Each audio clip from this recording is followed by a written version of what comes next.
It you Giêsu balaya jeng kerdo jong ngaban pendam unong ya lam rumah uhi ban lam ya ngasha neng shakli ulong kum uni hengin shem lawat shalom lawat shatem ulok ban yai ne kat ba em ha shi tom baro ban hakem jing ut ka min siem ei ban snap ha ki jing khus lai ei ban rap ha jin jar ba ei ban snow lem kum uni lok ba nga la shem u long kum uni hey ngin shem lawat shalom lawat shatem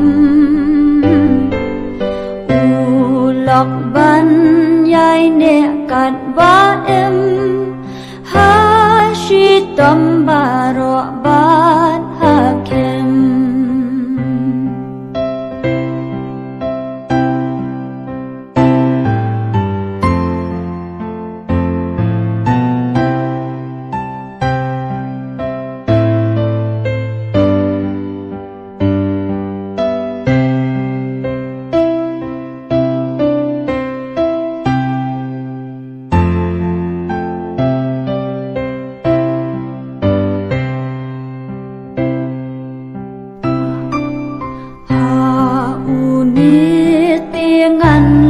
ngâu pa